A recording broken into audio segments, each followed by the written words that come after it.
The first speaker that you're going to be hearing from today is a new good friend of mine named Matt Lloyd. Now, Matt has been one of our top affiliates in several of the last biggest product launches that we've promoted. And because I saw him showing up on the scene, actually the first time I ever saw Matt Lloyd, anything from Matt, was a Facebook ad that he was doing for Get Traffic 3.0. And it was damn good. And I clicked on it, and I read the copy, and I saw his bonus packages and how he put everything together, and I said to myself, this is a really good marketer. And so, over the course of a few months, I ended up building a relationship with Matt. And over the last few months, Matt and I have actually been partnered up and working on a lot of different projects together.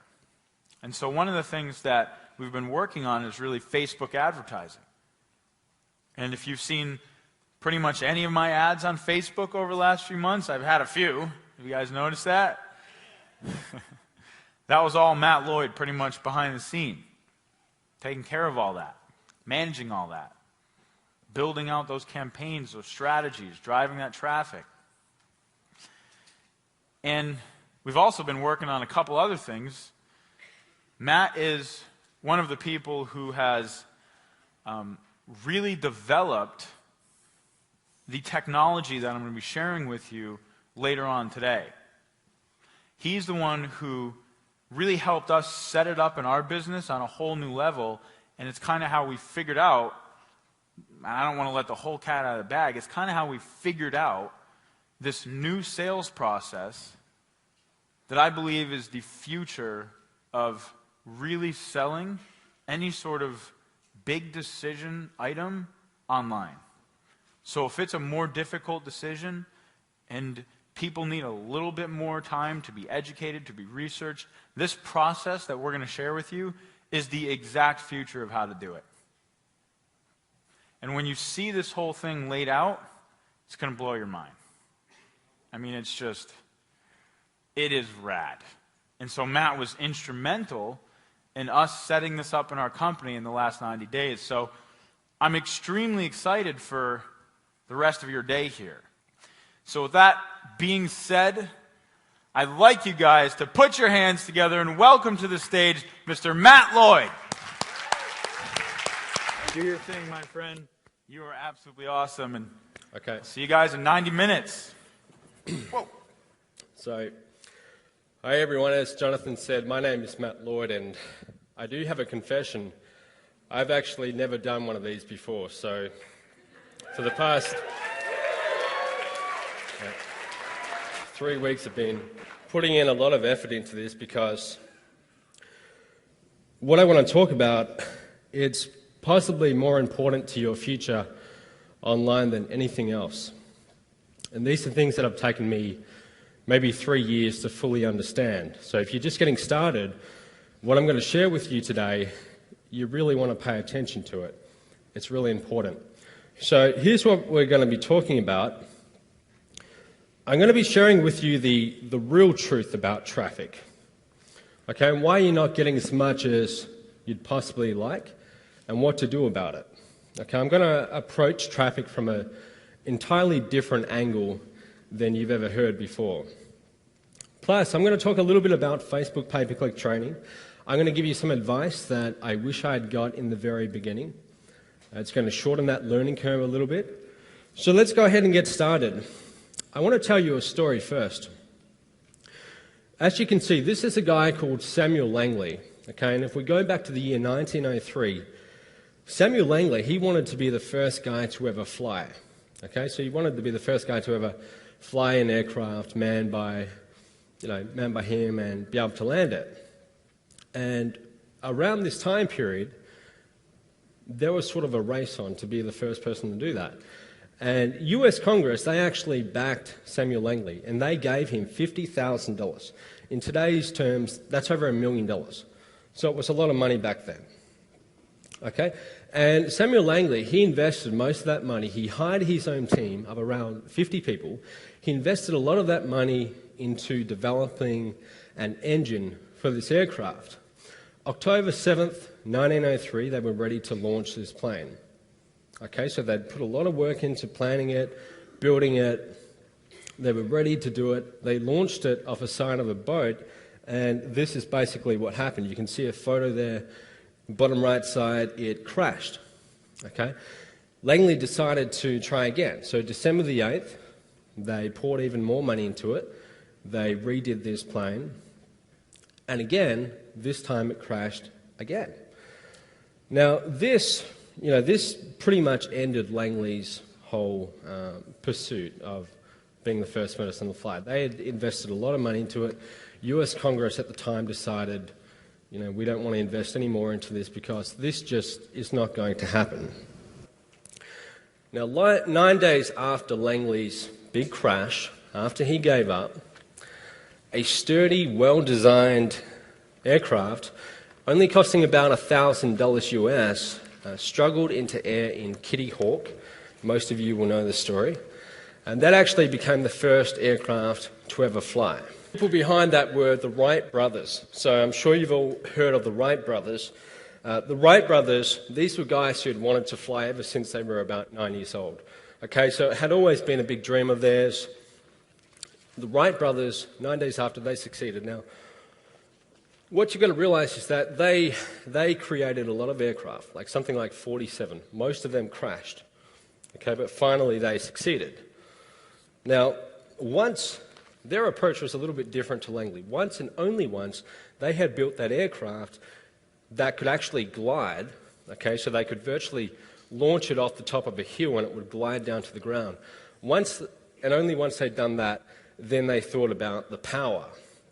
Okay, and it only flew for about 12 seconds, so it wasn't exactly a long time, but they were the first guys to ever do it. And so what happened? Everyone's heard of the Wright brothers. Most of you would have heard of the Wright brothers. No one's heard of Langley. Okay, Langley, he actually died a very bitter and disappointed man because, they'd invested a lot of money behind him and he hadn't succeeded. So the question is, why did the Wright brothers succeed and Langley not? Okay, one historian put it like this. I want you to pay attention to this. Langley had spent most of 4 years building an extraordinary engine to lift their heavy flying machine. The Wrights had spent most of 4 years building a flying machine so artfully designed that it could be propelled into the air by a fairly ordinary internal combustion engine. So the Wright brothers, their approach was to make this aircraft that could actually fly before they even thought about adding power. Now you might be wondering, why am I telling you this? Why am I giving you a history lesson? What's it got to do with my business? And the answer is, this has everything to do with your business. Everything.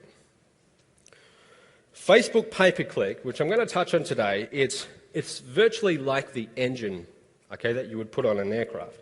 And it can send you a lot of traffic. So if you wanted to, if you were prepared to pay for it, you could get 10,000 clicks or 10,000 people in front of your website by next week, if you wanted to. If you were willing to pay for those clicks, you could get that amount of traffic. You could possibly get a lot more. Okay, now your website, on the other hand, that's like the aircraft structure. Depending on how well you design that, it's either going to fly, maybe half fly, or just crash and burn. And when I say will it fly, what I'm talking about is, will it convert visitors into customers? Okay, that's the question. Now, if you have a website and it can't fly or it can't convert visitors into sales, it doesn't matter how much power you add to it. It doesn't matter if you get 10,000 clicks, it's still going to crash. And yet that's what most people do. They have a substandard website, they go chasing traffic as if that's the answer, when that traffic has no chance of converting. Okay, and that's what, when I say most people, I'm talking about literally 98% of people in our industry. The biggest mistake that people make when coming into this industry, and if you're brand new, pay extra attention to this, the biggest mistake is thinking about traffic like an opportunity seeker. Most people think like that. They go and design a blog, and it's a substandard blog when it comes to converting visitors into sales, and then they think the answer to making money online is to go and get more traffic. Because they've been taught that more traffic equals more money. It's one of the most damaging beliefs in this industry. And although it's somewhat true, it's only true if your sales and marketing process can convert that traffic into sales. So if you've been getting, let's say you've only been getting 15 unique visitors to your website for the past day, and you've been doing that for the past 10 weeks, if you haven't got sales yet, the problem is not a lack of traffic. The problem is your aircraft. It's your website. It can't convert visitors into sales. When it comes to making money online, this is the equation. It's traffic plus conversions equals sales. All right? Traffic plus conversions equals sales. And most people completely forget about the conversion part. Okay? Or they think it's not really that important. And when you make that mistake, when you think it's all about the engine of the aircraft that's going to make it fly, or you think it's all about traffic, this is what happens. All right? Your website is going to crash and burn, just like Langley's did. So if you've been doing this for years and you haven't yet got results, I'll bet that this is the main reason. Okay, you're trying to send traffic to a substandard website that just cannot convert traffic or unique visitors into sales at an adequate rate. Okay? What most people fail to realize is that even if you have this website, even if you were to get 1,000 or 10,000 clicks by tomorrow, it wouldn't really matter because you can't convert that traffic into sales. And you might get the odd sale, but you've got to remember that all traffic has a cost. All traffic has a cost. And I want to end a myth that a lot of people perpetuate in this industry right now. There is no such thing as free traffic. So when you hear gurus telling you about how you can get free traffic, it's complete rubbish. Okay, there's no such thing. All traffic has a cost. Even SEO or article marketing, they have a cost. Okay, and the cost might not necessarily be money, it's time. So if you want to do something like article spinning, you might think, well, that's free. I create an article, I put it into an article spinner, I get 10,000 unique articles by tomorrow. What you've got to realize is that most of those articles are crap. You can't even read them. Okay, and why would you want to have that associated with your brand? Okay, that's actually going to do damage to your brand. People read that and they see that you're behind it, and it doesn't look good. So all traffic has a cost. It's either time or money behind it. There's no such thing as free traffic. So if you're going to go out there and, seek traffic and spend money on traffic, which you always do in the form of time or money, doesn't it make sense for you to think like the Wright brothers and design this aircraft first before you even think about adding power to it? Doesn't it make sense to build a website that at least has a chance of converting visitors into sales before you go and add traffic? I want to give you an example. You've all heard of the .com bust, right? Back in the early 2000s, there was a company called Pets.com, and it wasn't around for very long. Now, Pets.com, they thought, like most people in this industry do, that traffic equals sales. So they went and spent a fortune on advertising. For example, at the Super Bowl, they got ads for the Super Bowl, spent millions of dollars for a 30-second ad slot. And what happened? They were spending $270 to get a customer, right? And they could only monetize customers for about $75. So you can see that if you pay $270 to get a customer, and they're only worth $70 to you, you're going to go broke pretty quickly. Something like $300 million was invested into that company, and all of it was lost, okay, because they were thinking the wrong way. So the question, I want you to remember this and perhaps write this down. The question is not, how do I get more traffic? The question you should be asking is, how do I make more profitable sales? All right? It's not about getting more traffic. It's about making more profitable sales. So you start off, like I said, building that structure that can actually fly, like the Wright brothers did. Once you get it so it can actually glide, then you go and add the power. Then you go and add traffic. Now, I'm talking a lot about, you get it to it can fly, and you might be wondering, well, what exactly does that mean? Right? And I'm talking about how well it converts. And there is one number in your business that is more important than any other number. Okay, it's way more important. And that number will tell you how well your website can actually fly. And I'll guarantee you that 97% of people in our industry, probably more, have no clue what that number is. Okay, that number is your average visitor value. It's more important than anything else. It's more important than unique visitors. It's more important than average time on site, average page views. All of these numbers pale in comparison next to average visitor value. Now, if you've never heard of average visitor value, here's what it is.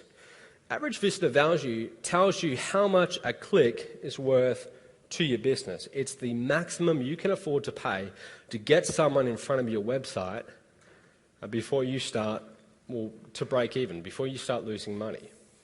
Okay? And unless you know these values or this number, you cannot make informed traffic buying decisions. Okay? So any traffic that you go and buy, even the so-called free strategies, which aren't really free, any traffic that you go and buy will be based on hope. Okay, you'll be spending time or money getting traffic, and you will be hoping that it makes you money, and you cannot build a business based on hope. Okay, it doesn't work like that. So average visitor value, if you want to write this down, this is how it works. Take your gross sales. Okay, so let's say we sell 10 units in a day, and let's say that each sale we make is worth $100. So our gross sales for the day is $1,000. Divide that by the unique visitors to your website. Let's say in that day we had 1,000 people in front of our website. That's going to give you your average visitor value. $1,000 divided by 1,000 unique visitors gives you $1 per visitor. On average, that is what a visitor is worth to your business. And that means that you can afford up to $1 to get someone in front of your website before you start losing money. And yet, like I said, most people in our industry, they have no idea what it means. It tells you how well your aircraft can fly. That's what it tells you before you're going out of power. And I want to prove it to you. I want everyone in this room to be completely honest with me. If you can tell me what your average visitor value is, right down to the nearest cent, okay, an accurate number, if you can tell me what it is right now, please put up your hand. All right, Leo. So there's about 150 people in this room, and we had one person put up their hand. Okay, so literally in this room, 99% of people don't know what it is. Now, this room is not exactly representative of the entire internet marketing community. You guys are going to be much better than the average person because the fact that you're here, you're willing to invest your money and time to get here, means that this sample is, it's a much better sample than your average internet marketer. So what that tells us is that maybe if you go to the general internet marketing community, something like over 99% of people have no idea what this number is, the most important number in your business. And here's a quote by Rich Schefren. Rich has influenced a lot of what I do. A question?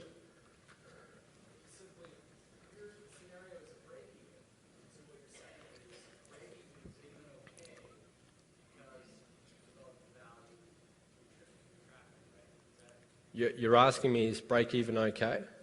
Yeah, break even is good. Anytime you break even, so if you have to spend $1 to get someone in front of your website and you only monetize that visitor by $1, you celebrate, because even though you'd made no profit at that point in time, you've got a customer. You've just brought yourself a customer, and that's what this business is really about, buying customers. Because you've got to look at the lifetime value of a customer. So if you've just spent $1, got someone in front of your website, they buy a product, you made $1 back, all right? Well, sure, you haven't made any profit right then in that point in time, but over the next maybe 3 years, you can sell them lots of additional products. So if you have to spend $1 to get someone in front of your website, that's perfectly fine. I want to further drive this point home, okay? I want you to imagine a scenario, right? Let's pretend that I finish my presentation and, you're really thirsty and you feel like a Coke. All right, so you go out and you look for a vending machine to buy a can of Coke for $2. You find a vending machine and you put in $2. Instead of hearing the Coke, you hear change. Okay, all right, you think, all right, what's going on here? You put in your hand and you bring out $1.80 in coins. So you're a little bit annoyed. The machine has just ate 20 cents of your money. But you find a cheaper drink and you put in your $1.80 again, Except this time, again, you get change. And this time it gives you back $1.60. So now you're getting a little bit more annoyed. You find another drink for $1.60. You put in that change. This time it gives you back $1.55. This vending machine is eating 10% of the money you put in. So for every dollar you put in, it gives you 90 cents back. Okay, my question to you is, how long could you stand in front of that vending machine putting money into it before you went broke? Okay, and the answer is not very long. Actually, the mathematical answer is you could stand there for infinity, because the amounts would get smaller and smaller, but practically you'd be out of money pretty quickly. You'd be down to like 10 or 5 cents. So you couldn't stand there for that long. Imagine another scenario. Let's say you didn't go to that vending machine. You went to one upstairs. And this one was also $2 per can of Coke. So you put in $2. You put in $2, except this time it gives you back $2.20. So you think, all right, well, maybe someone left 20 cents there, but I'm happy. You put in $2.20, you order a more expensive drink, except this time it gives you back $2.40. Now you're getting pretty excited, all right? So you do it again. And this time it gives you back $2.60. Now you're thinking, or $2.65, now you're thinking, all right, this is good. This vending machine is giving you 10% more back than what you put in. Now my question to you is, how long could you stand in front of this vending machine putting money into it? Yeah, forever, and you'd be crazy not to stand there and keep on putting money into it. Yeah, let's put honesty aside, and you could stand there forever, and you would get very, very rich doing that, because once compound interest kicked in, you'd start basically printing money. Your website is either one of these two vending machines right now. The money you are putting into that vending machine is like the money you are spending on traffic, and as I said, all traffic has a cost. So even if you think you're doing free traffic strategies like SEO, and you think it's free, it's not. There's a cost, okay, because your time has value. So right now you are putting money into that vending machine, and you're getting money back. The money you get out of that vending machine is like your average visitor value. And what you guys have just told me is that most of you don't know what you're getting in return. So the situation is you're putting money into a vending machine and you don't really know how much change it's giving you. Now, if I put you in front of a faulty vending machine and I said, hey, keep putting money into this, but I'm not going to tell you how much it's going to give you back in return, how long would you do that for? Right? You wouldn't do it for that long, because you'd be crazy. You'd want to know what you're getting back in return. And as you just saw, most people in this industry don't even know what they're getting in return. So most people, in effect, they're standing in front of a vending machine, putting money into it and hoping they make a profit. This is what you're aiming for. This is what I call the holy grail. So everything you do in your day-to-day operations is to get to this point. It's to get to the point where your average visitor value is greater than your average cost per click. What that means is you found a vending machine where when you put in money, you get more back in return. And once you get to this level, then you can scale up. So every millionaire in our industry, this is where they're at. They spend money on traffic. They spend 90 cents on a click, and their average visitor value is $1. They make a profit. They can afford to reinvest that. Whereas most people are making a lot less than what they're putting in. That's why they can't grow. Okay? Now, you might be wondering, well, what if I'm brand new and I don't yet have my own marketing funnel? And the truth is, if you knew, at some point, you do want to create your own product. It's not really an option, it's a must. So at some point, you do have to craft your own marketing funnel. And in the beginning, you're actually in a race against time. You see, when most of us get started, we only have, usually a pretty small budget we can put into advertising. You're in a race to fine-tune your aircraft, to fine-tune your website to the point where your average visitor value exceeds your average cost per click before you run out of money. And I know what that's like.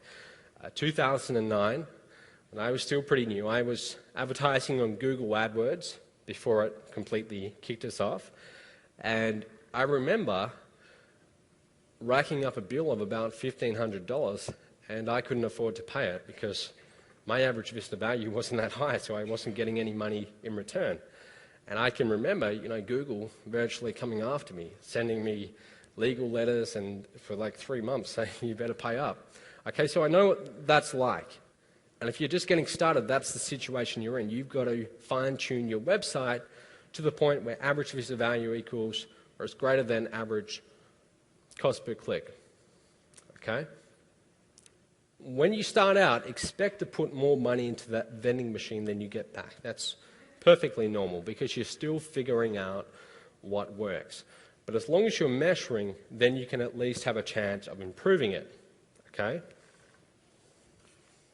And most people, because they're not measuring, they go and spend, say, $200 on Facebook pay-per-click ads, and they don't make that money back, and they think, okay, well, Facebook doesn't work. And they give up. That's what most people do, because they're not even measuring it. Okay, so I've told you how important this is, and now you might be wondering, okay, well, that's great. How do I improve it? The first step, okay, the most important step is to start measuring. The mere act of measuring something every single day will allow you to improve because, as they say, what gets measured gets managed. Now, as we saw, most people aren't measuring this, but if you start measuring this every single day from this point on, I guarantee you that over time it will improve. Because as I said, this is the most important number in your business. If you're measuring it every day, consistently working on improving it, that's how you're going to grow your business. So the first thing I want you to do, it's a little bit hard for you guys to see this. Let me just read this out. On the left, you have the dates. So every single day we record this. This is, you can either do this in Excel or Google Docs. Okay, I prefer Google Docs because then I can share it with a virtual assistant and they can put the numbers in. I don't have to worry about it. But you can see in the left column we've got new customers since yesterday. So the number of customers you're getting every day. Then we've got total customers. We've got new leads since yesterday, so daily leads, total number of leads, total sales generated, today's sales, so that's your gross sales you made in the last 24 hours, and today's clicks. Because you're measuring, now you're going to know how many clicks you're getting to your website. You take those sales for today, divide them by today's clicks. That's going to give you your average Vista value. Now, as you can see, for this particular website, it's ranging from about $1.20 to about $4.22. Now, what's going to happen is, if we keep on doing this for a month, we're going to start to notice there's an average here. Now, you can see here, it's something like $2.94. That's telling us every Vista we get in front of our website is worth about $2.29 to our business. But if you're not measuring, you have no idea what this number is. And then this is really important. Once you get your average Vista value every single day, because now you're measuring, plot it in a graph. This is one of the most exciting developments in the history of humankind, the ability to display data over a period of time, the visual representation of data. It really is, because then you can see the trends. Now, this is only over, say, 10 days, so you can't really see much of a trend here, but if we extended this for about 30 days, you would start to notice that the average Vista value, which is on the y-axis, the part sticking up, you can see it's fluctuating around anywhere from $3 to $4. Now, over 30 days, we would be able to see a more consistent pattern, and this is really important because over time, you're going to notice whether you're trending up or you're trending down. That means visitors are becoming more and more valuable to your website over time or less. And let me tell you something, your business, it's either growing or it's declining. It never stays in the same place. Because even if you're not making any changes, the market around you is changing. Okay, there's new people coming into this industry, new products, so it's always changing. You're either getting better or you're getting worse. And unless you're measuring this, you have no idea. Okay? So now I want to show you how you can increase your average Vista value by 60% just by improving 5 leverage points in your business. This is basically the formula to you making money online. It's leads times conversion rate. So if you get 100 leads in a day and you have a conversion rate of 3%, that means that 3 of those 100 leads buy. That's going to equal your customers. Okay? Frequency of transactions, how often they buy from you in the next year, times your average transaction sale. Let's say you're selling a $97 product and you have a few upsells in there. On average, a customer is worth $250 to your business. Okay, that's going to be your average transaction value. That's going to give you total revenue. Multiply that by your margins. Now, most of us in the information marketing business, our margins are 100%. We create a product and we get to keep all of it. Okay? So it doesn't really apply. But if you're promoting an affiliate offer, well then, sure, you might, let's say you're promoting Jonathan's products, you get paid a 50% margin. You refer a sale to him and he pays you 50%. Now, this is what you can do. If you take those 5 leverage points and you increase them by just 10%, which isn't a big amount, say you're getting 100 leads, you increase that to 110. Say you get a conversion rate of 3%, that means 3 in 100 leads buy. You increase that by 3.3, just 10%. Frequency of transactions, average transaction size, so on, these 5 points, if you increase each by only 10%, you actually increase your profit by 60%. If you go through and you do the math, it sort of compounds on itself. So small incremental changes can virtually almost double your business. Okay, so you only have to increase each by 10%. It's not a huge amount. Now, you might be saying, I know there's always people who just say things like, well, I'm not good with numbers. I don't really know how to do that stuff. I'm just not good with that. The truth is, if you are going to market online and get traffic, even if you're using the so-called free strategies, which aren't free because they take up your time, you need to get comfortable around these numbers. You need to be able to measure them. Because if you put it this way, if you know how to track your numbers, that doesn't necessarily mean you're going to get rich in this business. It doesn't give you an advantage. But if you don't know how to do it, that puts you at a big disadvantage because you are competing against people like me, Jonathan, Mike Dillard, whatever, all of those sort of guys.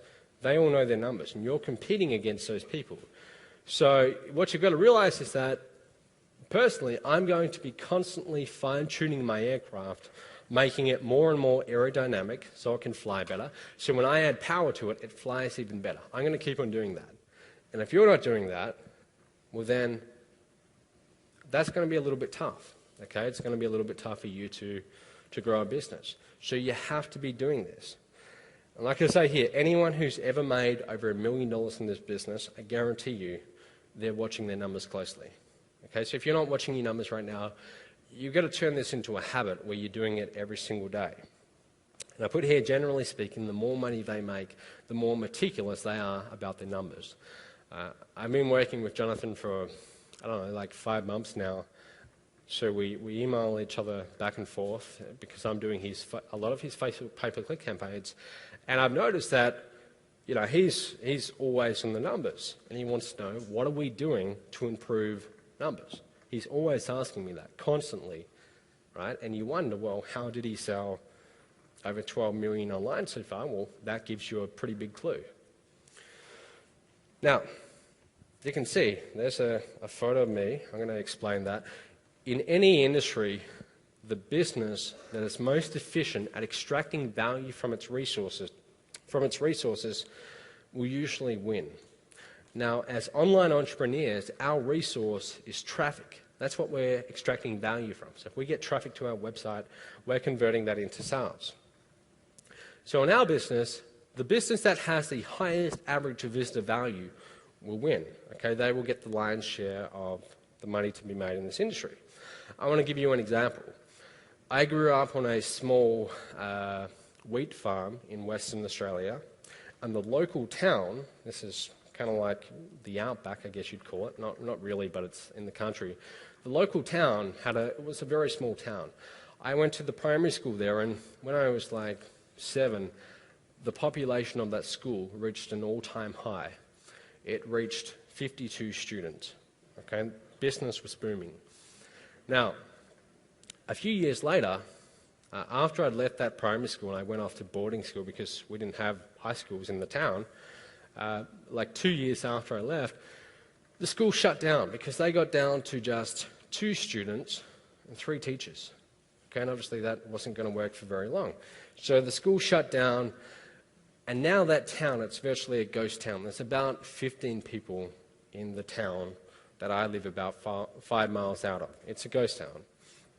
Now, what actually happened is, the reason why the population reached a boom of 52 students was because all the local farmers in the area, there were quite a few of them, and they all had kids. But over time, what happened is the bigger farmers in the area started buying up land and pushing the smaller farmers out. Smaller farmers couldn't survive because economies of scale. They couldn't compete. So they had to sell up and go to the city. Over time, the big farmers got bigger and bigger and bigger. So the population of kids going to that school got smaller and smaller. And the motto became, get big or get out. You either had to expand or you wouldn't survive. And the automotive industry too.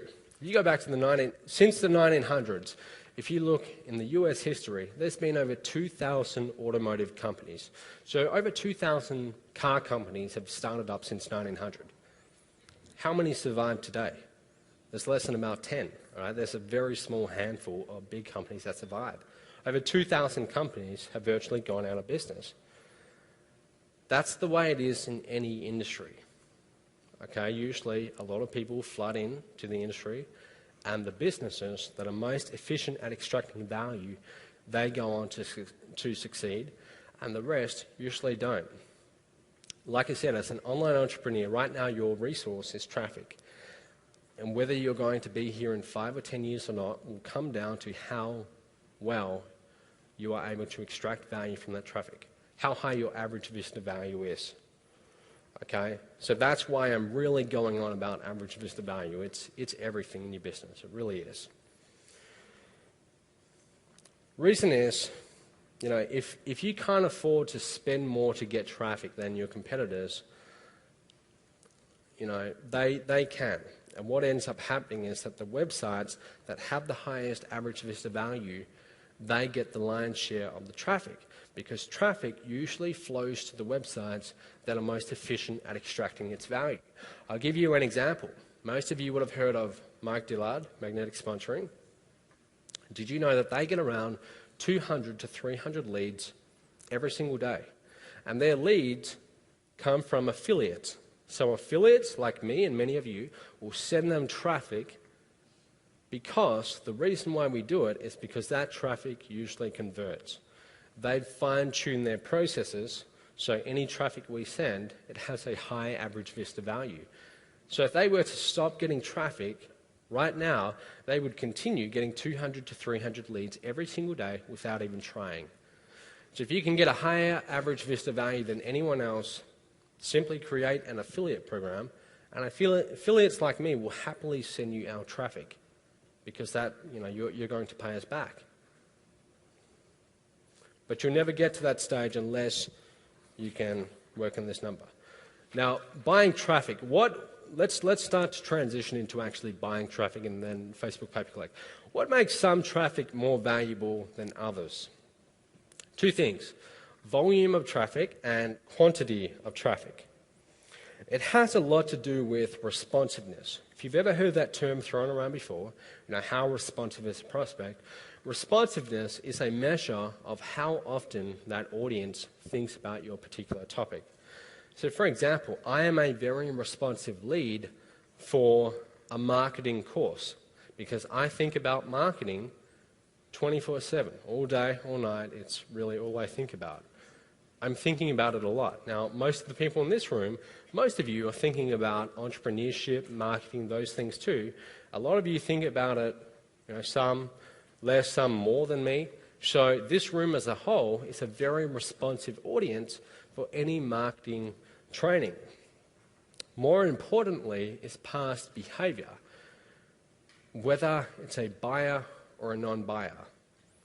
Okay, so for example, if you gave me a choice between marketing to 100 people, marketing a Facebook pay-per-click coaching program to 100 people who brought other Facebook pay-per-click training programs before, so that's one choice, or marketing to 2,000 people who are mildly interested, I would take the 100 people every single time because they have proven responsiveness. They are proven buyers. They brought other courses related to mine. On average, a buyer lead is worth something like 9 times more than a generic lead. So if you can market to proven buyers who brought products like what you're offering, you're going to get a much higher response. I'll give you an example. Many of you would have heard of the company called Groupon, the website. Google recently made a bid for $6.5 billion to buy that company. Why were they willing to pay that amount of money? $6.5 billion for a company it's pretty brand new. It hasn't been around for that long. And the truth is, quality of traffic. You see, Groupon, if you don't know it, it's basically a site where you go and get deals. But all the traffic that Groupon gets, that's the highest grade traffic you can get. People only go to Groupon to look for deals. In other words, they go to Groupon with a credit card in hand looking to spend money. Now that's quality traffic. That's why Google is willing to pay so much money for Groupon. Now, unfortunately, there is an inverse relationship between targeted traffic and quantity. So for example, the more targeted traffic you get, the smaller group of people you're going to be marketing to. So if you can create an offer that's able to reach out to the less targeted leads or less targeted traffic and is able to convert that traffic into sales, that's how you build a fairly big business. You look at the most successful online businesses, that's what they're able to do. Now, I want to point something out. Buying traffic, virtually it's buying clicks. And what you have to realize is that not all clicks are equal. And this, again, this is one of the most sort of damaging beliefs in our industry. It's the idea that all clicks are equal, and they're really not. So in some cases, $2 clicks, people clicking on your ads and costing you $2 will be worth more to your business than 10-cent clicks. And the reason is based on how well they convert. I want to give you an example. There's 150 people in this room, approximately. Let's say I got in a car and I went down to downtown San Diego and I rounded up 150 strangers off the street and I brought them here in a bus and I put them in a room next door.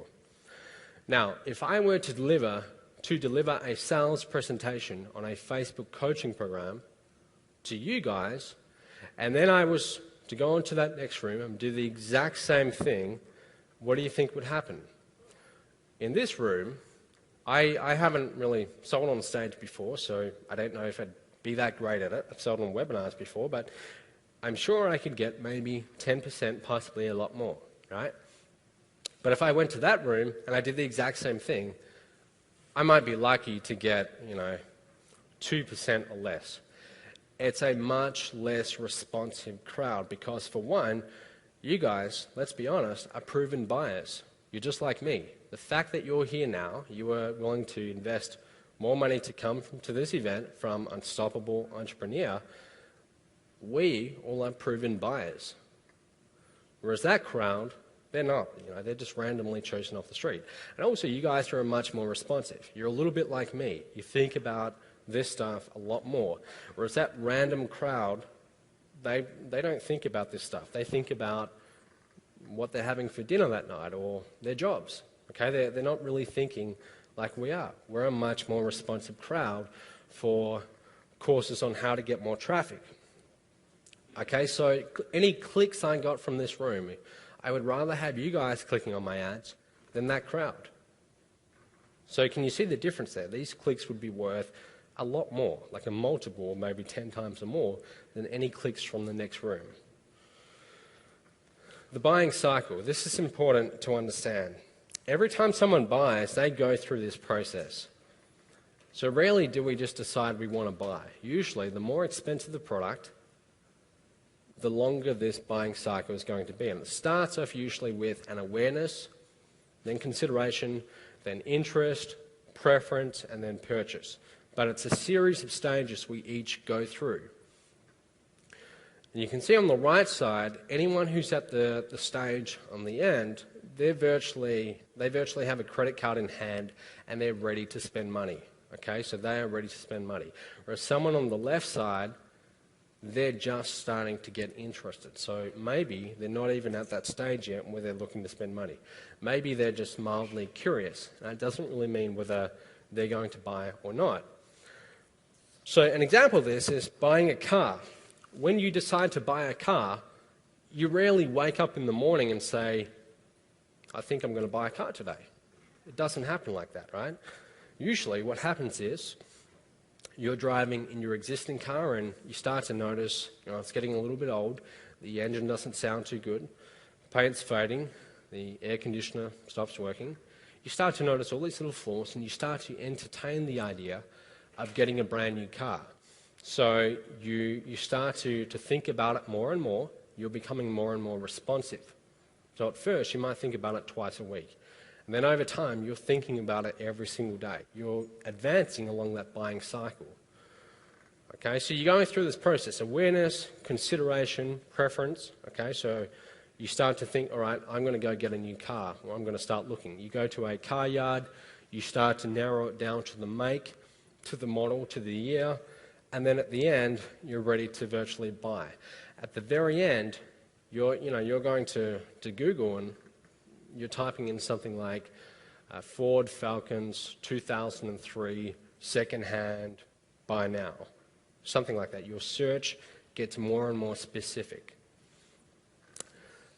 So that's usually the process that people go through. And what I want you to understand, this next thing, this is something that I heard or I learned from Dagan Smith, a marketer I really respect. I heard this last year and it's always stood out in my mind. If you're going to go and buy traffic, and as I said, all traffic has a cost, so anytime you get traffic, you're essentially buying it, you're either doing one of two different things. You've got fixed cost advertising, or you've got performance-based advertising. Now, fixed cost is when you outlay an amount, okay, so you pay up front, and then any response you get after that, you're not really paying for that response. You've already outlaid your money.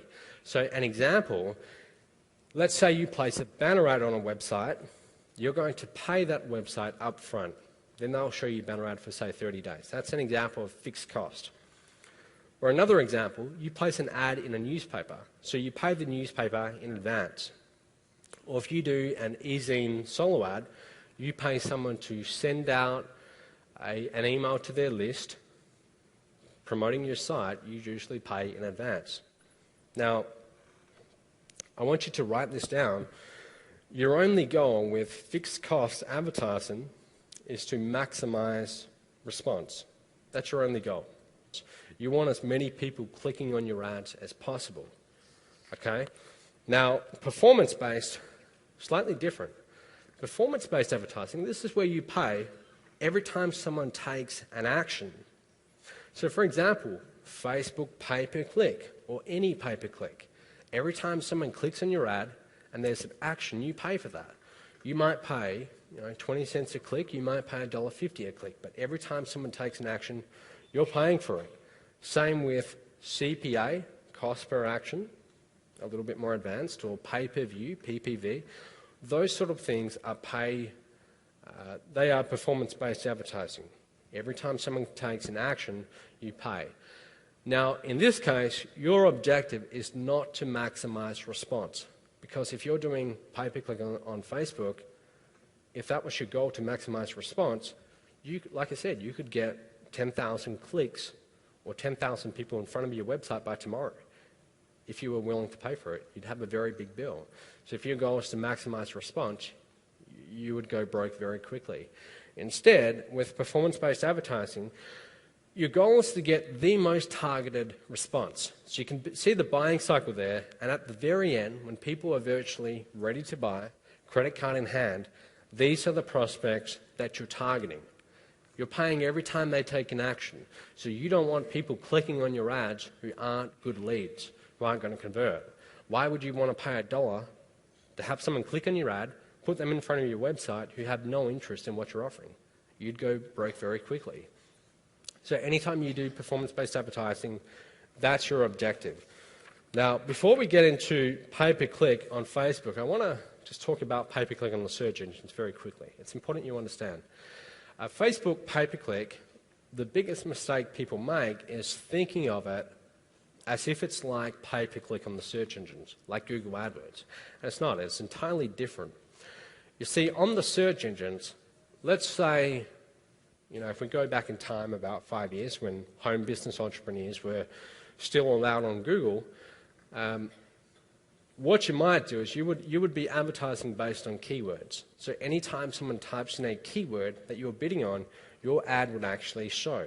So if they type in something like start an online business, you might bid on that keyword, so Google would show your ad based on that keyword. Why is that so important? Well, one of the best direct response marketers who ever lived, Robert Collier, this is what he had to say. Always enter the conversation taking place in your customer's mind or your prospect's mind.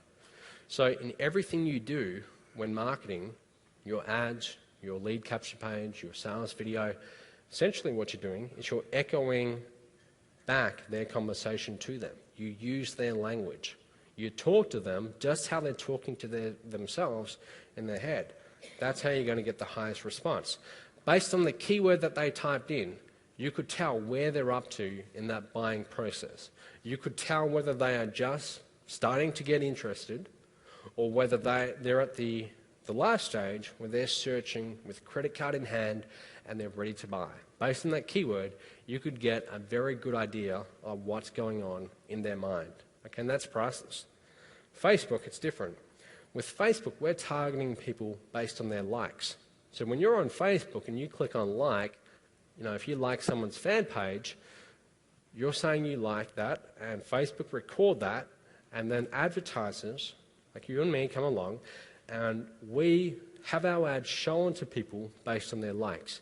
So if someone likes Jonathan Budd, right, he's got like 30,000 fans. If someone clicks on like Jonathan Budd, if we want, we can target his 30,000 fans by having our ads shown to all the people who clicked on like for Jonathan Budd. Now, a like, think about that. When someone clicks on the like button, it's not a very big commitment. Okay, it's not a very big commitment. Maybe they were just clicking on like to get the lead magnet, whatever was being offered. So what that means is that all the clicks you buy on Facebook, generally speaking, they're going to be much less responsive than the clicks you could potentially get on, say, Google AdWords, pay-per-click on Google. Now, if you gave me a choice between buying clicks on Google AdWords and buying clicks on Facebook pay-per-click, and they were the same price, I would happily take the clicks on Google AdWords every day of the week. And the reason is, based on the keyword, I can get information about what they're thinking at that point in time.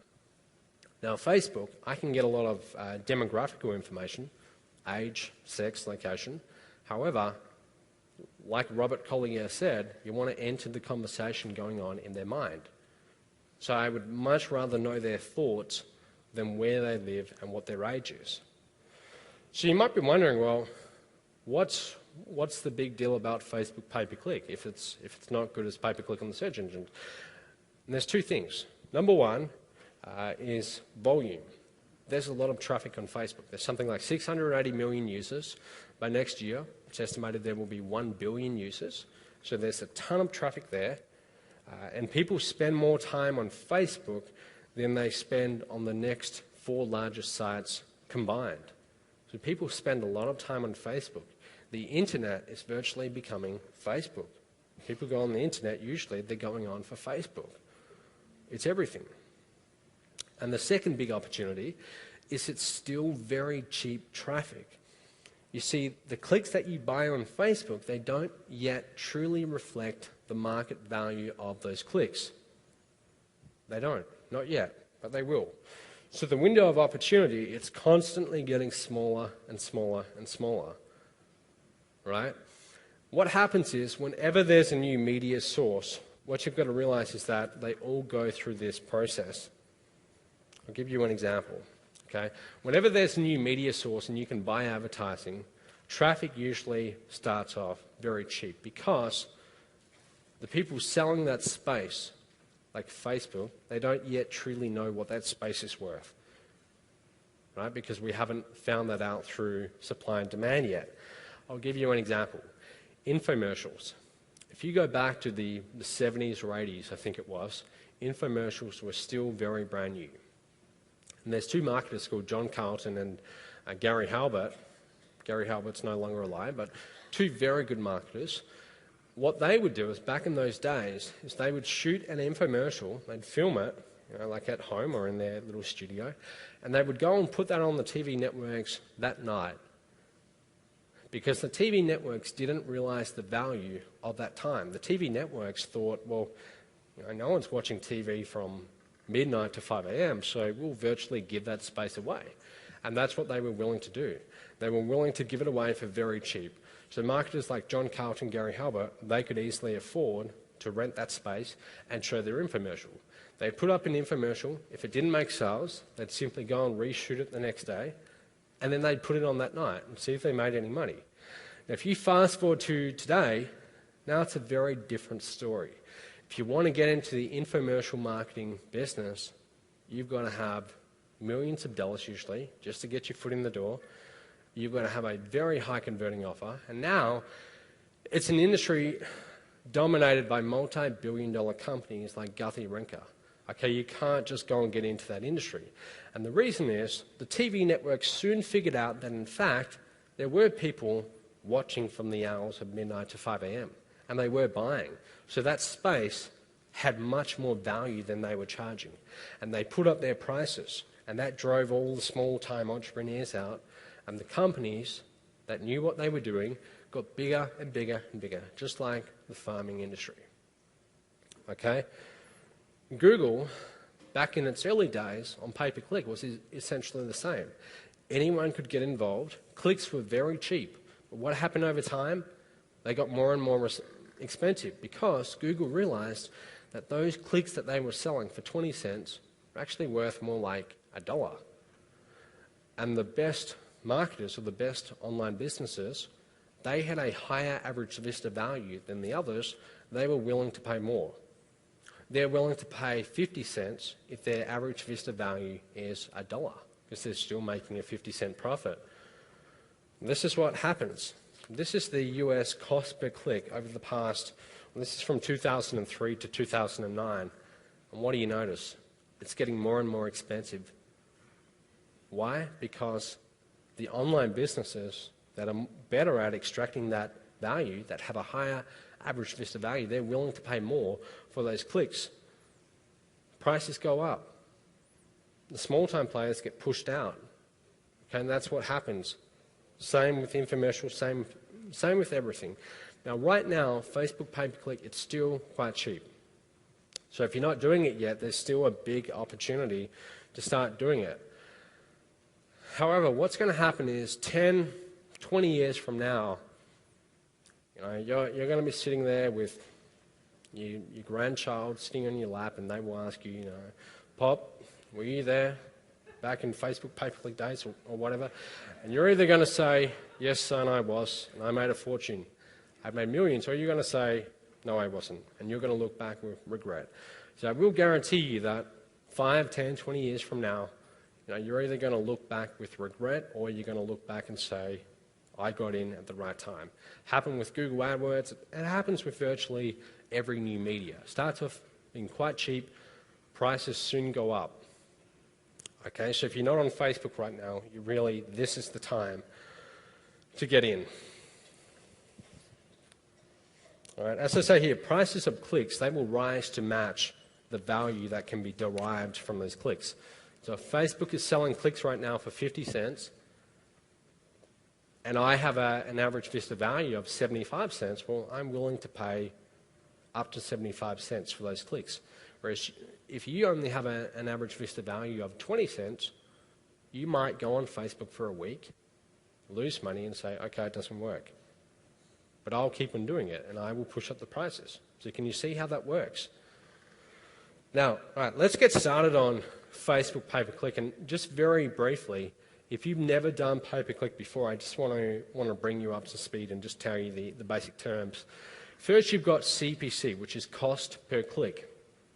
Every time someone clicks on your ad, your credit card is going to be charged. Right? That's what cost per click is.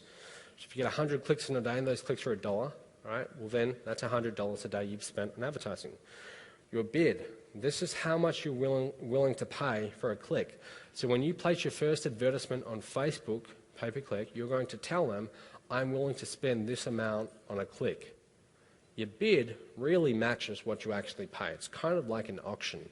If you buy a house, you might be willing to pay, I don't know, $250,000 for it, but based on the other people in the room, maybe you only have to pay $200,000. So your bid does not necessarily mean how much you're going to have to pay. Impressions. An impression is every time your ad is shown. Okay, note the key word there, shown, does not necessarily mean seen. So your ad might be shown 10,000 times in a day, but maybe only 500 people actually see it or notice it, and less even click on it. That's impressions. Now, if you take clicks and you divide them by impressions, let's say you get 100 clicks in a day, and you get 10,000 impressions. You would take 100 clicks, divide it by 10,000 impressions, and that would equal a click-through rate of 1%. And what that tells us is that on average, for every 100 times that our ad was shown, at least one person clicked on it. That's your click-through rate. CPM is simply cost per 1,000 impressions. M is the Roman numeral for 1,000. So you can either choose to pay cost per click, which is, you pay every time someone clicks on an ad, or you can pay cost per 1,000 impressions. When you get started, usually I recommend cost per click.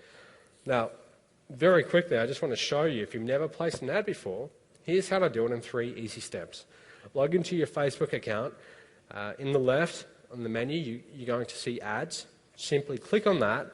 Top right, you will see create an ad. Click on that. And then this is where you're going to put in your ad. And you will notice it's got URL, that's a fancy name for website, title. So you've got like 25 characters, I think, or it might be 35. 25 characters for your title. That's like the little headline of your ad. You've got 135 for your body. And that's like 3 or 4 lines in the actual body. And then you've got the image. So Facebook, it's not just words, it's actually an image too. So you simply get the image, save it on your desktop, and upload it. And that's as easy as it is.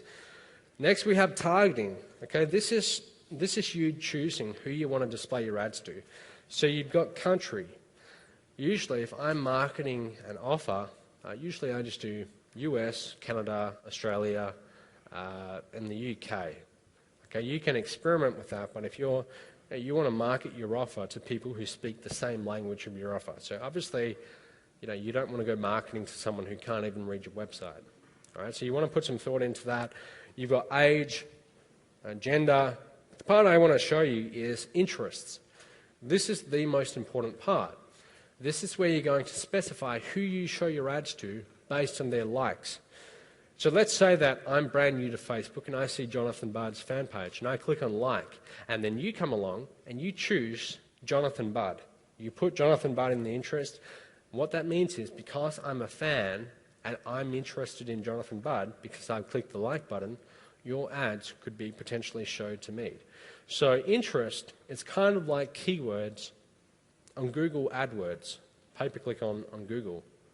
That's the closest you get. So interest gives you an insight into what they're thinking in their minds. As I said, that's far more important than any demographics like age, sex, location. Okay, it's much better to know what they're thinking in their minds. Interest, that gives you the best clue. Then we've got workplaces. Just briefly want to talk about this. If you're in the home business industry, what you can do to get more targeted clicks is you can, for workplaces, let's say you're selling a course like the 7-figure networker, right? You're promoting something to people in the home business industry. You can go to workplaces and you can actually type in a network marketing company like Amway, Jubilee, ACN, whatever. Because when people go to Facebook, they can choose to list their employer. Now let me ask you, what do you think would be a better lead? Would it be someone who's said they work for Amway, or someone who says they like Amway? It's going to be someone who says they work for Amway, because someone might be using, Amway face cream or toothpaste or whatever they sell, and they might like that product, so they might click on like for Amway. That does not necessarily mean that they're interested in our industry. However, if someone say they work for Amway, that tells you that there's a very good chance they're a distributor, they're actually in this industry. Okay, so that's going to be a much more responsive lead than someone who just clicks on like. It's a much bigger commitment to say you work for a company than to just say you like it. Okay, so that's how you can get more targeted clicks. Pricing, this is where you're going to bid for your cost per click. Facebook, they're going to give you a suggested bid. So they might say 75 cents to $1.50. Usually what I do is I will bid 10% higher than the lower bid rate. So if they say 70 cents, I'll bid something like 77 cents. Like I said, your bid does not necessarily match what you pay. So if your bid is like $2, it doesn't mean you're going to pay $2 per click. It just means that's your bid, and you're telling Facebook what you're willing to pay for that space. So that's how you do it. Now, writing ads. People often, most of you will know the importance of split testing, having two ads run at the same time. And you might be wondering, well, how do I split test? Like, do I write two ads and just have slightly different words, or do I write two completely different ads? How do I test? I want to show you how to do it. There's 4 levels at which you can write your ads. Okay, so it starts off level 4. This is the main idea of your ad. Level 3, you're going to change up the order, so you put like sentences in different orders in that little body copy of your ad. Level 2, choose different words. Level 1, that's where you really fine-tune that ad. You change punctuation. Okay? Now, as I said, body copy, it's 135 characters. Headline, it's like 25 characters. Your image, you want to write this down, you get 120 pixels by 80 pixels. Those are the dimensions of your image. You want to take up all the space that they give you for your image. I'll explain why in just a moment. To do that, go to a site called picresize.com. Upload your image, and then you can simply resize it to fit those exact dimensions. So when you place your Facebook pay-per-click ad, your image fits nicely in that little space. Now, here's what I do when I'm writing out ads, and here's what I want you to do. Start off by writing 30 different ads for your offer, 30, because the first ads that you write usually aren't that good, right, because you're just getting warmed up. But as you write 10, 20, so on, they get better and better. You start to get a little bit more creative, approach it from different angles, and they get to be better ads. Choose your top 3, and for each of those 3 ads, you have 3 different images. Okay, 3 different images. I want to show you, this is level 4. So level 4 is where you're testing the main offer or the main message.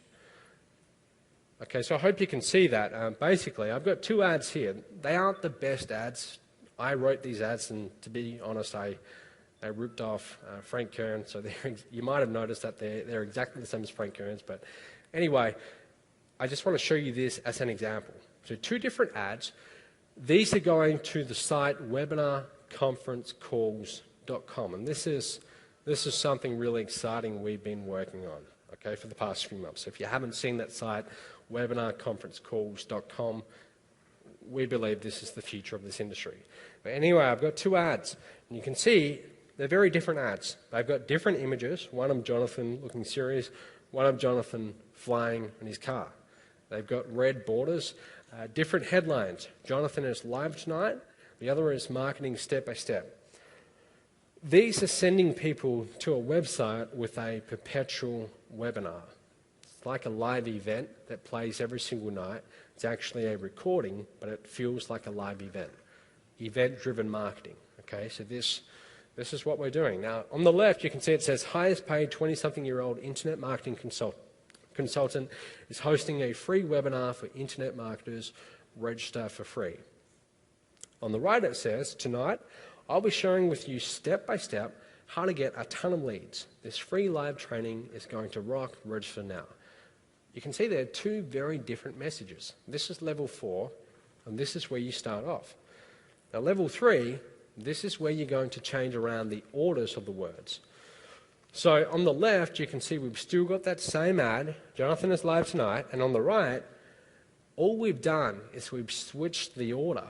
So instead of starting off by stating the benefit, we have the call to action at the front. So we have register for tonight's free webinar.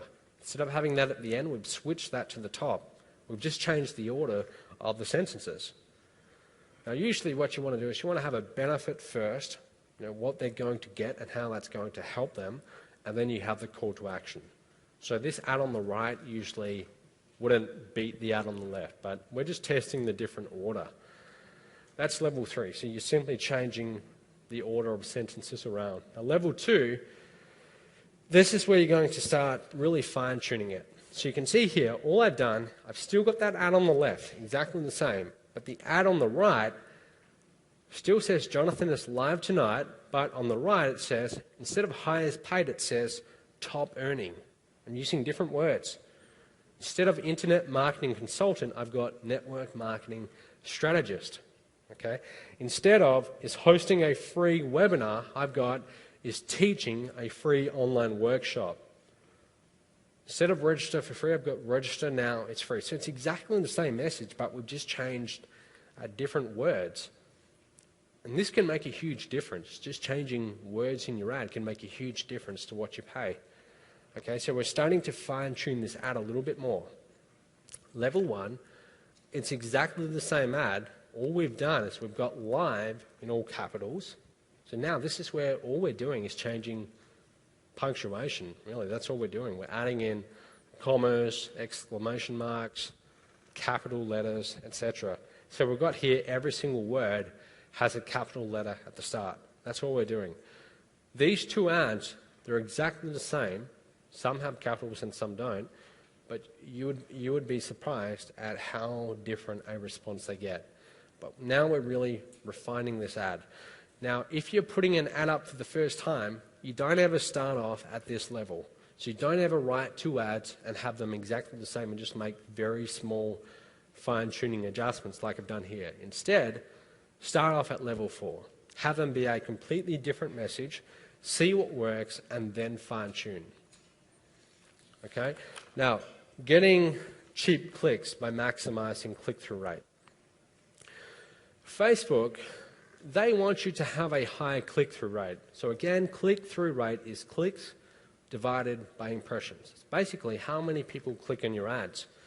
The reason why they want to maximize it is because they're essentially renting you space on Facebook, and they want to make the most money they can for that space.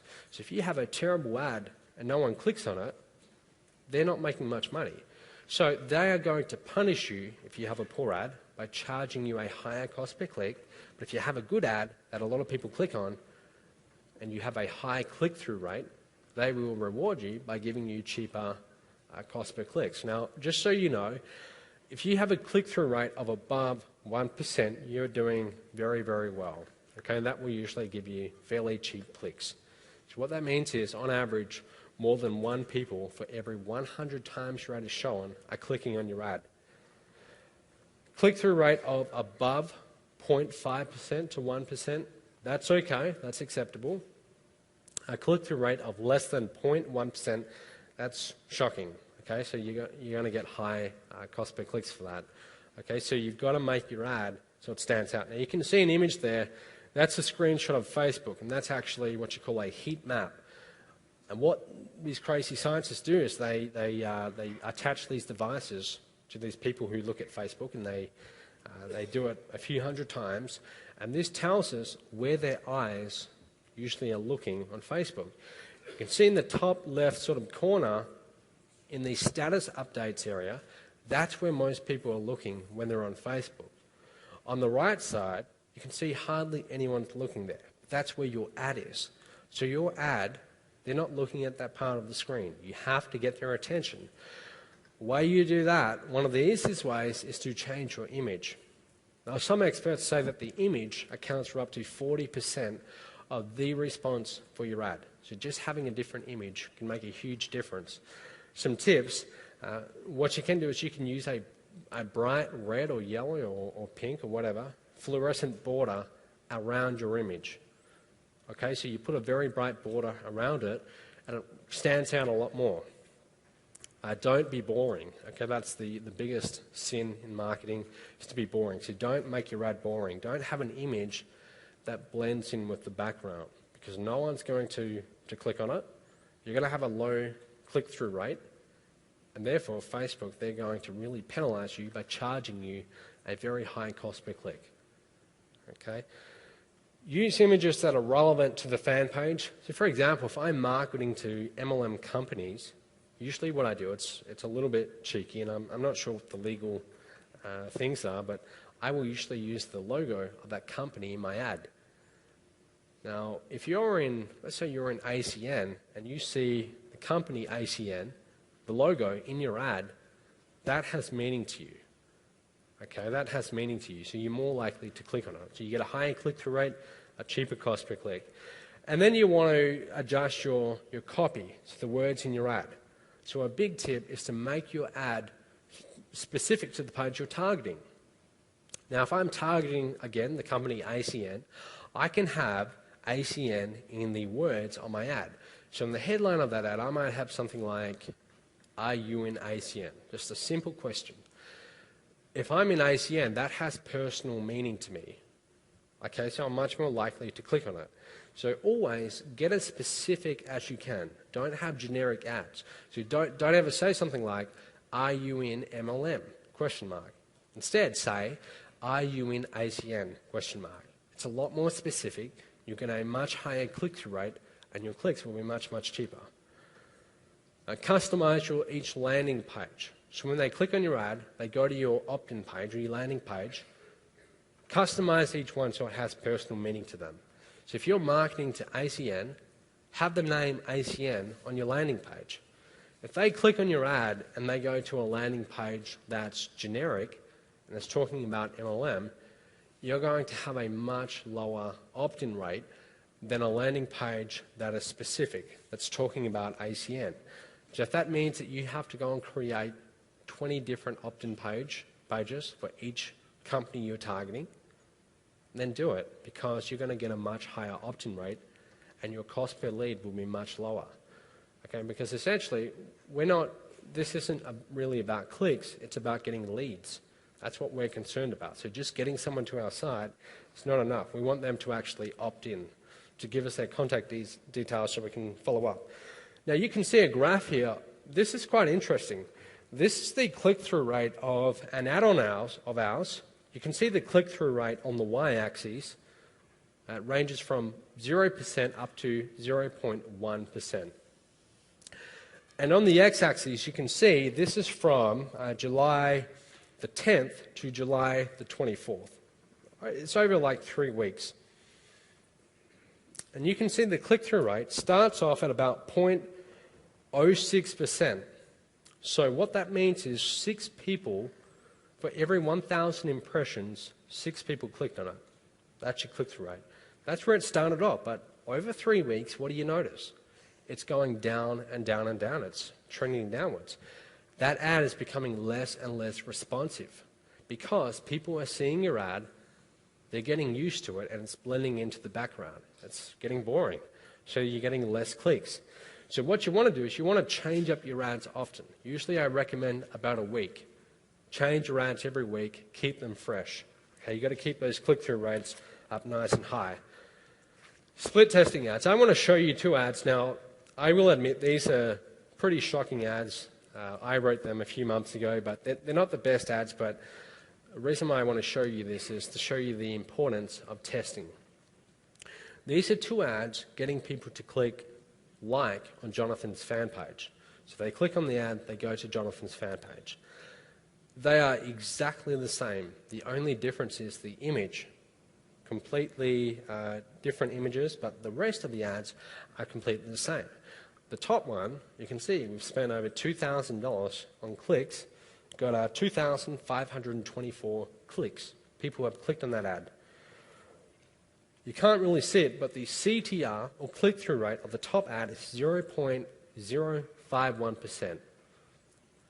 So I guess what that means is like for every 10,000 impressions, 5 people click on it. Okay, so it's not that high. The average cost per click for that top ad is 83 cents. Every time someone clicks like, our credit card is charged 83 cents. Bottom ad, exactly the same, just a slightly different image. Instead of Jonathan in his rear vision mirror, it's Jonathan sitting on the bonnet of his car. This one, the click-through rate, instead of 0.51%, it's 0.92%, almost double. Cost per click, the bottom ad is, instead of 83 cents, it's 61 cents. That's a very big difference.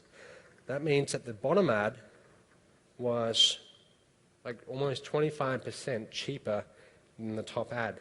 And that can be the difference between whether you make money on Facebook or you lose money.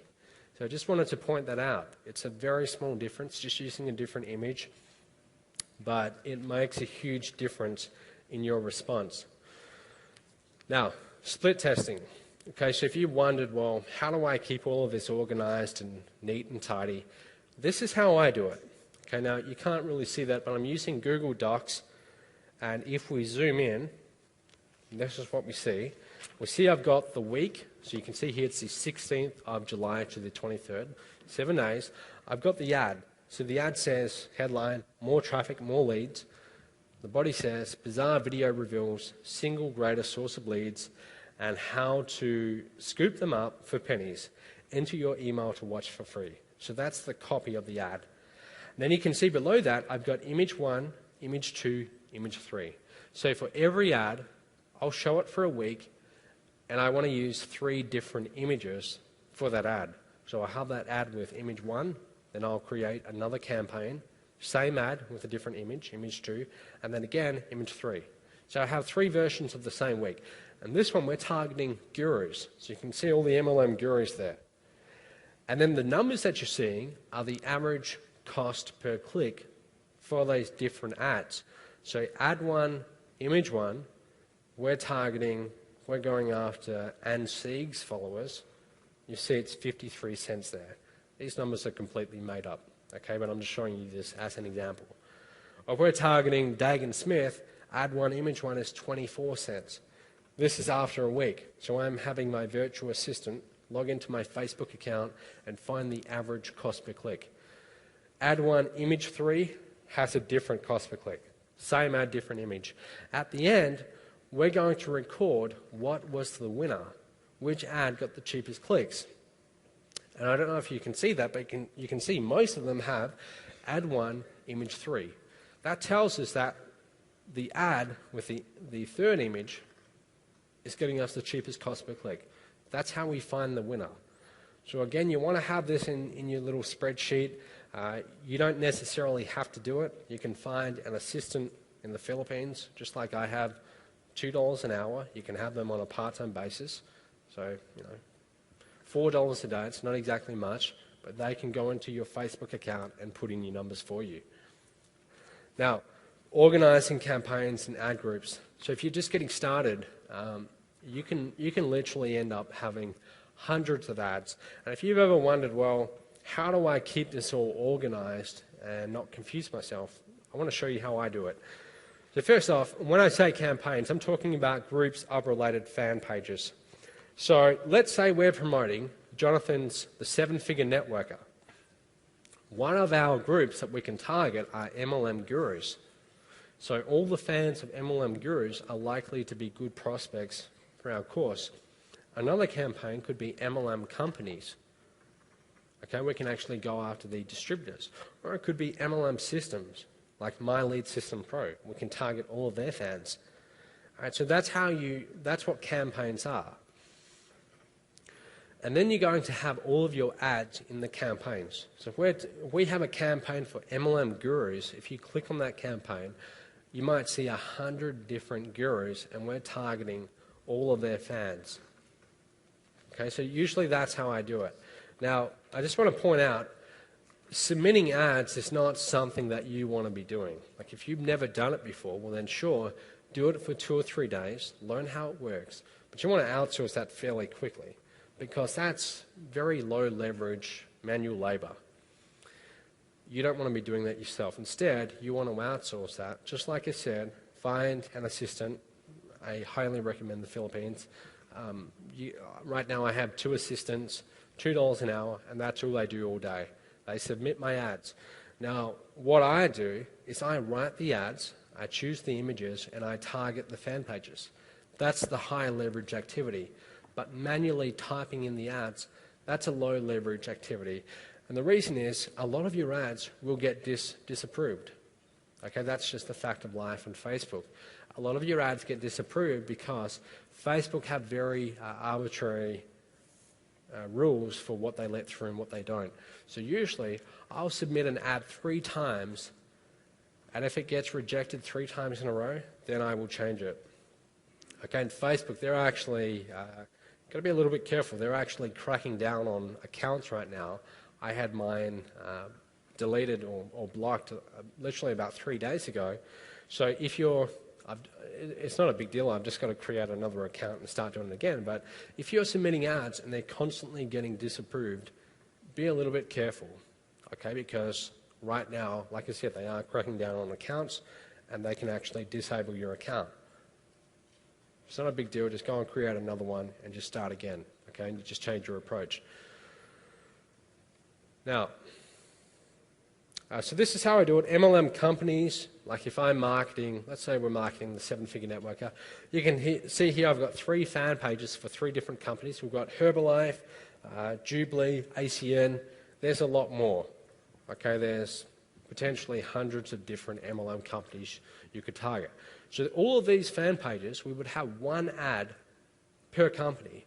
So when we write an ad and we get down to the likes and interest, you only ever put 1 fan page. So don't put ACN, Amway, Jubilee, etc. all in the same ad. That's untargeted. Write 1 ad per company and put the company name in your ad if you can. Make it more specific. You'll get a higher click-through rate, cheaper clicks. MLM gurus.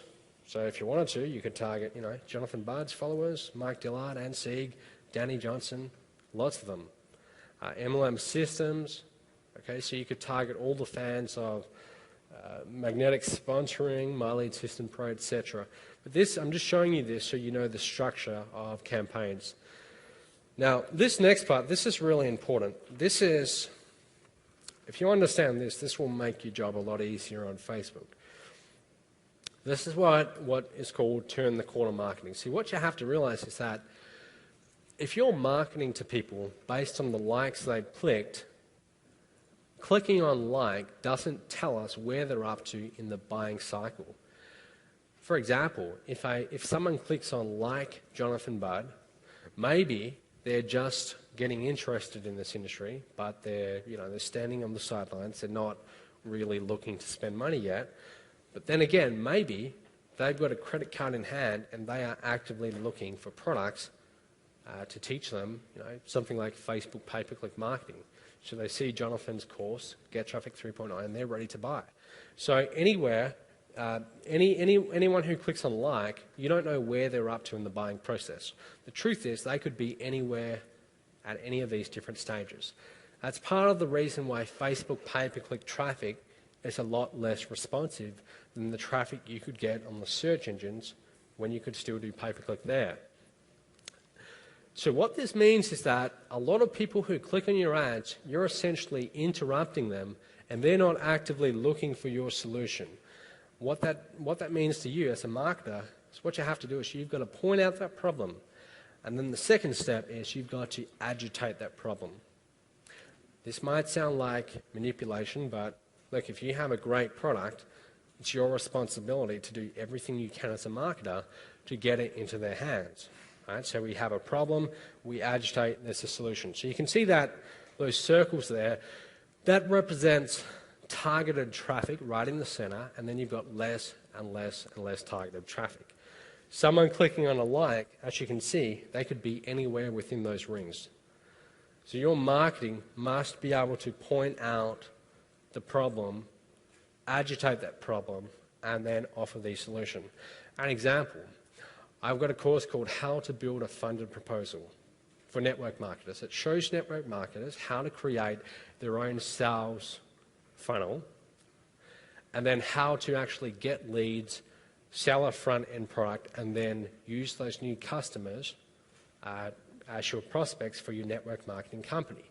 Now, it's called How to Build a Funded Proposal. If I go and market that to people who are fans of, say, ACN or Amway, the truth is 99% of them have no idea what a funded proposal is, so that has no meaning to them. And they have no motivation to get a funded proposal. So instead, what I do is I point out the problem first. I tell them that, look, if you're going to continue in this industry, doing it the old-fashioned way, approaching friends and family, that sort of thing, here's what you've got to look forward to. And I tell them my story. I tell them how in 2008, age 22, I got into this industry. I invested in a top-tier company, $38,000 of my life savings, pretty much everything I'd ever saved up. And then I tell them how I went full-time, and for the next 9 months, I did not get one sale, working full-time. So I had nothing coming in. I was constantly pouring money out.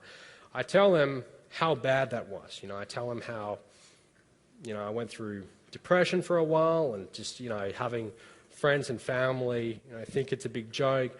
All of my money was in this company. I tell them really how bad that was. And then I tell them, this is what you potentially have to look forward to. Okay, if you're not using a funded proposal to get targeted prospects in front of your business, you're likely going to be like most people in this industry who approach friends and family and just never really get anywhere. So I'm pointing out the problem, but I'm also pointing out the consequences of that problem. I'm agitating that problem. And by doing so, I'm creating the need for them to want to find a solution. Then I present my solution, which is my course. Now, can you see, if someone clicks on my ad on Facebook and they don't yet know that they need a funded proposal, and I just point out the problem and then the solution, that's not really enough to convert them into a sale. However, if I really agitate that problem, okay, I'm not saying you be dishonest, but I'm saying be completely honest about it, talk about the consequences. By doing so, now you're helping to create the need, because they might not realize they yet have that need. But in your sales video or your sales letter, if you point out that, yes, you have a problem and these are the consequences if you don't act, then you're helping to create that need. So when you present your product, now they're much more likely to buy. So if you're going to do Facebook pay-per-click, this one slide is really important. You've got to help create that need. Now, you want to think of your Facebook pay-per-click ads as employees. This is also important. You see, you can end up with having hundreds of different little pay-per-click ads. Think of them as, pretend you're in a telemarketing business and every single day you have 100 employees who come into your office, you're renting that space, so you're the business owner, and they make cold calls. Let's pretend that's you, right? And you've got these 100 people that come in, and you've got a group of these employees who arrive to late work, they're lazy, just like this guy in the photo, they don't make cold calls, they're not making you sales. And at the end of the week, you have to pay them a salary, regardless of whether they got results or not. Your pay-per-click ads are exactly the same. You're paying every time someone clicks on an ad, but if they're not bringing in sales, you still pay. It's different to if you had your own affiliates. If you have your own affiliates, that's people sending you traffic, you only pay them a commission when a sale is made. So if you have your own affiliates, that's like having your own sales force, and they're paid on commission only. With pay-per-click ads, they're paid on salary. You're paying every time someone clicks, regardless of whether a sale is made. Now, if that's you, would you keep on paying someone, after 10 weeks if they hadn't yet made you one sale? You wouldn't. You would say to them, I'm sorry, but this isn't for you. You'd have to let them go, and you'd have to replace them with someone else who's more serious about the job.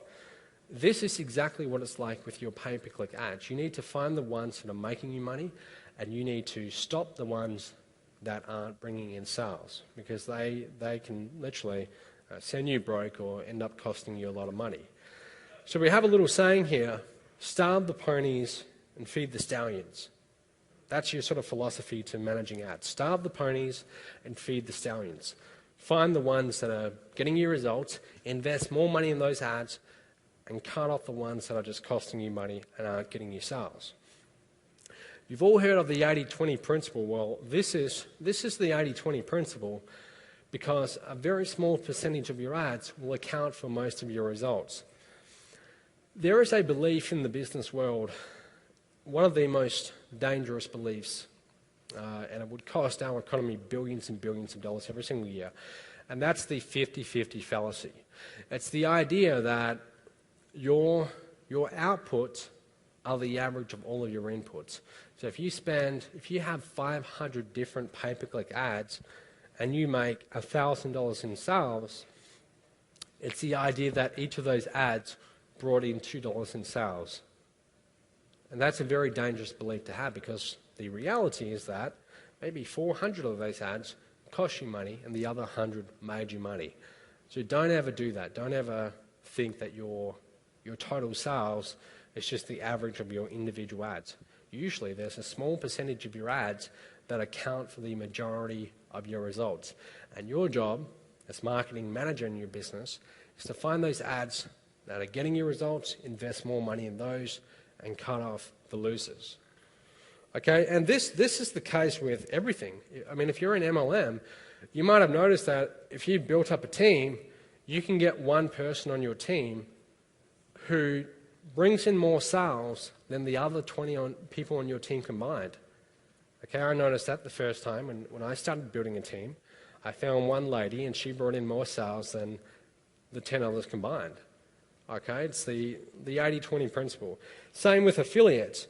So for Get Traffic 3.0, Jonathan's launched last year, he's got over 10,000 affiliates, people who can potentially promote Get Traffic 3.0.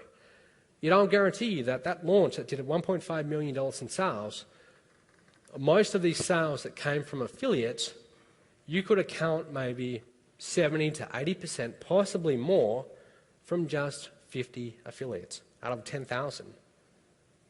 That's the way it is in the world. That's how things work. It's the same with your ads. You've got to find that small percentage that's giving you the most results. Now, you might be wondering, well, how do I do that? How do I track right down to ad? I'm going to show you how. Okay, and this next thing I'm going to show you, this really, really important. Don't ever judge your ads and traffic source based only on cost per click. You need to be able to track right through from the ad all the way through to the sale. So if you're getting sales, you want to know which specific ads they're clicking on that are converting into sales because you want to put more money into those, find the winners. So like I said, starve the ponies and feed the stallions. The number that you want to know is cost per sale. So in other words, how much do I need to spend on average to make a sale? So if I'm selling a $5,000 product, how much do I need to spend on average from that traffic source to get a customer that's worth $5,000? Most people have no idea. Okay, but once you start measuring, you will. I want to show you why. Pay extra attention to this. This is what most people in our industry do, judging their business on the surface level. So this is an example from one of Perry Marshall's clients. So Perry Marshall, he's a marketer I follow. I saw this in a newsletter and I wanted to share this with you. This is a client he's got, and you can see this client has 5 different sources of customers or leads. They've got affiliates, they've got customer referrals, organic search, pay-per-click, and purchase leads. The cost, you can see for affiliates, $8,676 that month they spent to get traffic from affiliates. Purchase leads are $97,850. Number of leads from that particular traffic source. So we can see purchase leads, they got just over 4,000 leads from that source. From customer referrals, only 214. CPL is cost per lead. On average, the leads from affiliates cost only $2.70, not a lot of money, whereas the leads from pay-per-click cost over $40. Now, if I ask you, where would you invest most of your money if this was your business? Most people in our industry, they're going to say affiliates because average cost per lead is only $2.70. So why wouldn't you spend more money to get those cheap leads? Why would you spend $40 on pay-per-click for leads when you can get leads for just $2.70? So most people look at their business on the surface level. They look at, for example, cost per click, and they think, all right, well, I'm getting the cheapest cost per click here, therefore I invest more money in that particular source. That's looking at your business on the surface level. Most people do that, and it's very, very dangerous. And here's why. Let's take this a little bit deeper. Let's follow those leads all the way through to sale. So now we can see from those 5 different sources how many customers we got from those different sources. Affiliates, we got 12 customers. Organic search, we got 109. Cost per sale. So how much did we have to spend on average to get a customer? Let's say we're selling a $5,000 product. For affiliates, we had to spend $723 to make a $5,000 sale. For organic search, we only had to spend $133.94 to make that same $5,000 sale. Purchase leads, we had to spend almost $4,500 to make that same sale. So you can see, instead of saying that affiliates is the winner and we should invest more money in affiliates, the truth is, when you look below the surface, it's not affiliates, it's organic search. Okay, organic search is giving you the cheapest cost per sale. That's what we're concerned about, making sales, not getting leads. So this is looking at your business below the surface levels. Hardly anyone does this, but if you can start doing this, which I'm going to show you how very shortly, you know what's going on below the surface. You'll have a much greater chance of doing well. A quote by Perry Marshall. This is why it's important. The response to a single click gives you only a small part of the story. What people do on an impulse and what they choose to do over a long period of time are often very different. So if you have an image and it's getting you a really high click-through rate and really cheap clicks, you might, sometimes you see gurus who are teaching how to get more traffic. Like there's a guy about my age who sells Facebook pay-per-click training, and often in his status updates, he'll show a screenshot of how he's able to get clicks for 11 cents, as if that's a big achievement. And most people say, oh wow, you're so great, you can get clicks for 11 cents. The truth is, looking at your business on that level, it's a very sort of immature, naive way to look at your business, because just because you can get an 11-cent click doesn't mean that that click converts into a sale, which is what we're concerned about here. So what I'm concerned about is cost per sale, not cost per click. Cost per click is important, but I want to know, did that ad actually convert into a sale? That's what I care about. So how do you do it? Well, this is how. If you've never done it before, simply go to Google and type in Google URL Builder. I should just say, if you're going to do this, it's a given that you need Google Analytics on your site. So if you don't have Google Analytics, it's completely free, but that's how I measure all of my numbers on my sites. If you don't yet have that, have someone install that for you. You shouldn't have to pay more than $20 to have it done. Just go to a site like elance.com and learn the basics of Google Analytics, how to actually log in and see the numbers. Okay, so once you've got Google Analytics, go to Google, type in Google URL Builder, click on the first one, and this is what you're going to see. This is their little tool. Let's zoom in, and this is what you'll see. 3 easy steps. Step 1, you put in your domain of your website. So here we've got mysite.com. Could be your blog, could be anything. Okay, your lead capture page, whatever.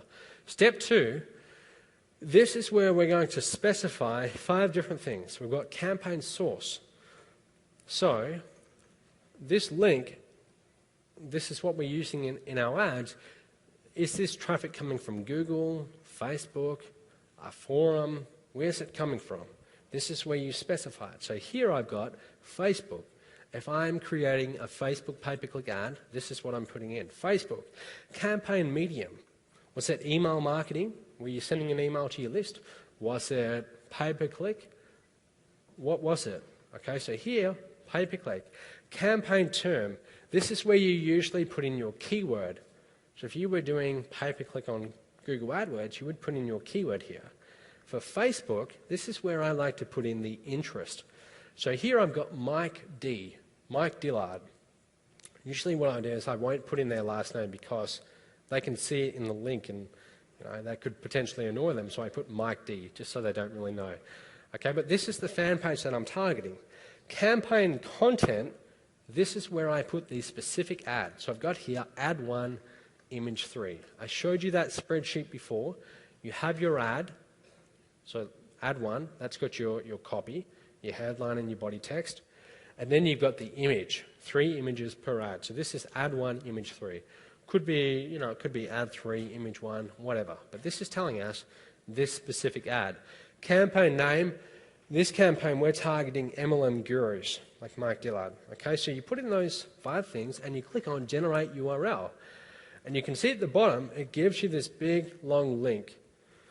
And it looks like this. This one at the top, you can see it says mysite.com and it's added on all of this complex looking tracking code.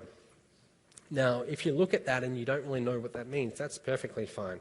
You don't really need to, but if you're looking closely, you can see it's still the same website, but it's got source equals Facebook, medium, PPC, so on, term. It's got all of those things we entered have been added onto that link.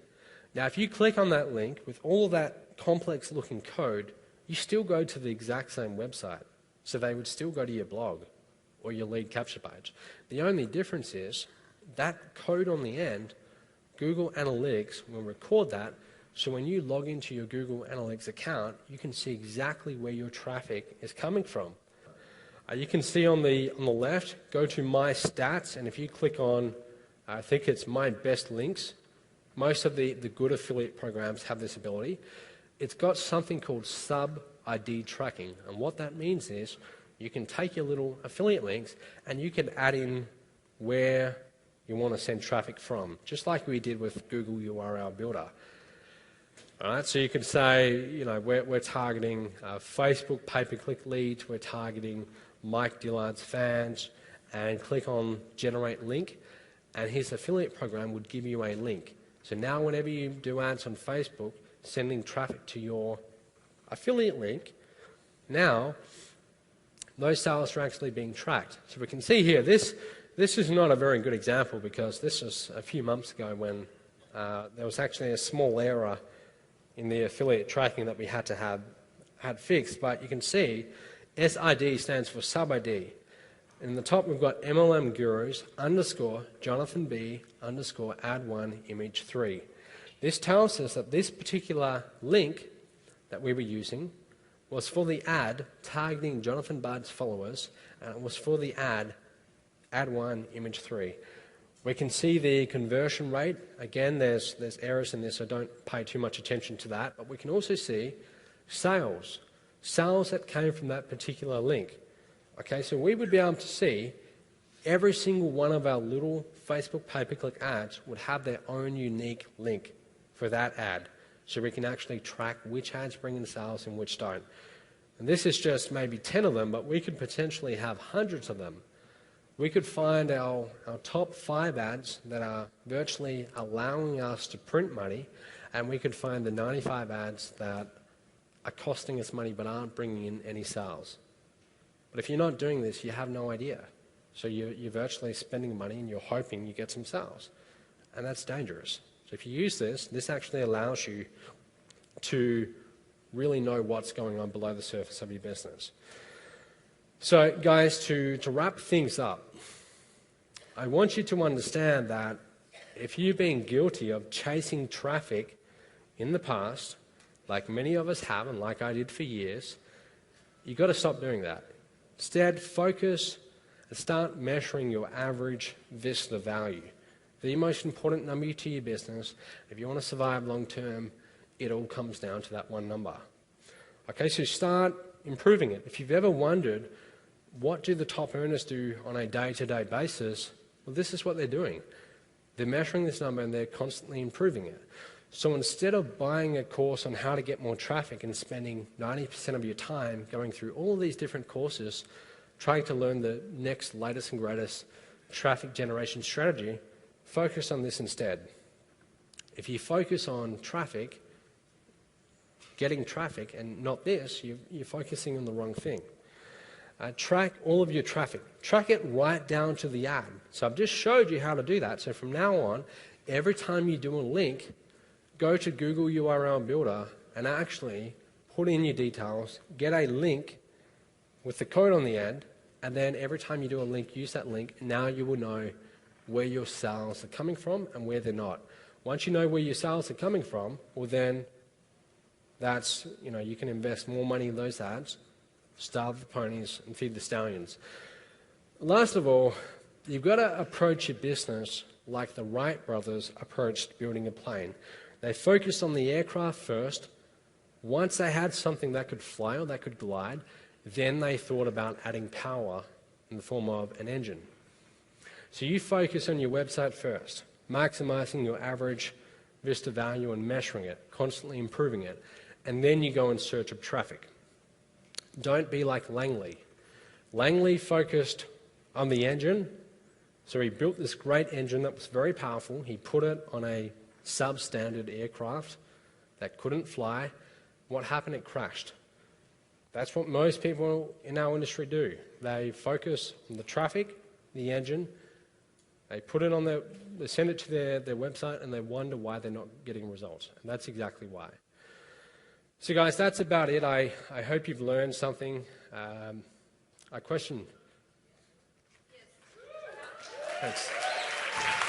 Ow! Thanks. Thank you. Now that was funny. I don't know, guys. Was there anything there to learn? Matt, that was phenomenal, my friend. Thanks. Pure gold. Thank you so much, Thanks. partner. Seriously. Thanks. Thank you so much. It was, we're very fortunate to have him here sharing all that knowledge. That is pure gold. Thanks. So rock on, buddy. Thanks, man.